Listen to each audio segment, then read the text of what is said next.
18வது மக்களவையின் முதல் அமர்வு நாளை தொடங்குகிறது. நாளையும் நாளை மறுதினமும் புதிய எம்பிக்கள் பதவியேற்கின்றனர்.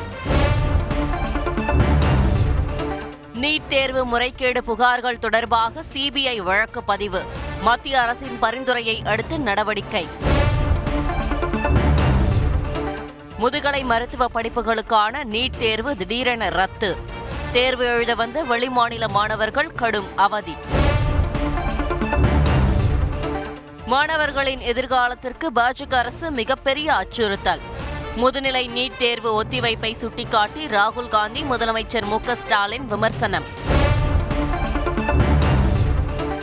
நீட் தேர்வு முறைகேட்டை ஒப்புக்கொண்டு தேசிய தேர்வு முகமை தலைவர் மாற்றம்.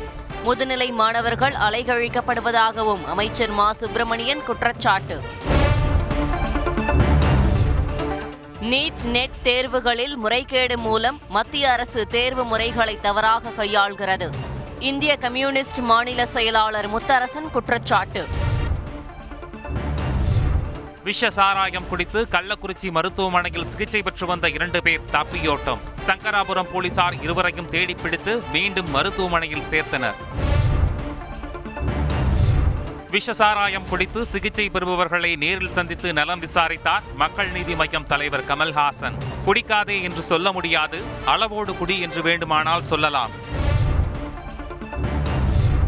விஷசாராய விவகாரம் தொடர்பாக அனுமதியை மீறி போராட்டத்தில் ஈடுபட்டதாக பாஜகவினர் மீது வழக்கு பதிவு. சென்னையில் 3 பிரிவுகளிலும் கோவையில் 4 பிரிவுகளிலும் வழக்கு.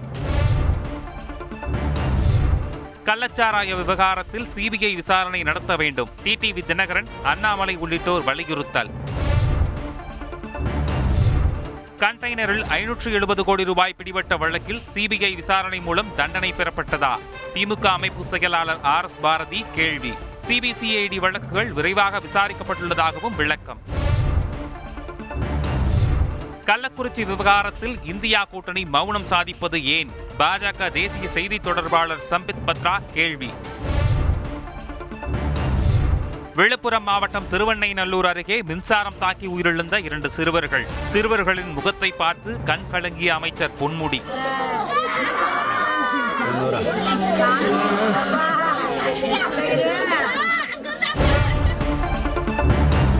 அருணாச்சல பிரதேசத்தில் மேக வெடிப்பு காரணமாக பல இடங்களில் நிலச்சரிவு. ஆங்காங்கே வெள்ளம் சூழ்ந்ததால் மக்கள் பாதிப்பு. ஹரியானா பாஜக அரசு வேண்டுமென்றே டெல்லிக்கு தண்ணீரை நிறுத்தியுள்ளது. தண்ணீர் தட்டுப்பாடு குறித்து பிரதமர் மோடி கண்டுகொள்ளவில்லை என்று ஆம் ஆத்மி கட்சி குற்றச்சாட்டு. நாட்டில் பருவமழையின் போது ஏற்படும் வெள்ள பாதிப்புகளை தடுப்பது எப்படி?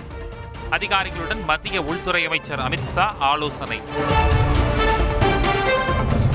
ஏழை எளிய மக்கள் நியாயம் கிடைக்காமல் சிரமப்படும் நிலைக்கு புதிய சட்டங்கள் முற்றுப்புள்ளி வைக்கும்.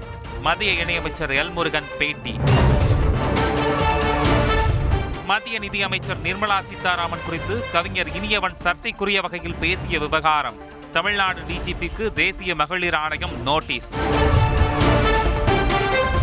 உத்தரப்பிரதேச மாநிலம் லக்னோ அருகே நடைபெற்ற டிராக்டர் பந்தயத்தின் போது விபத்து. யாருடைய டிராக்டர் வலிமையானது என்று காட்டுவது தொடர்பான பந்தயத்தில் இளைஞர் உயிரிழப்பு.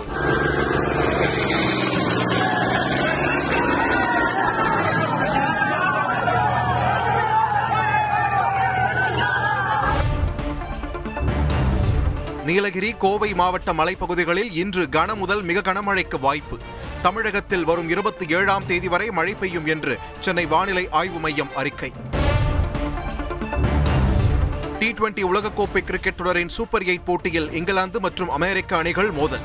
இரவு 8 மணிக்கு பல பரீட்சை. செய்திகளை உடனுக்குடன் தெரிந்து கொள்ள உடனே சப்ஸ்கிரைப் பண்ணுங்க.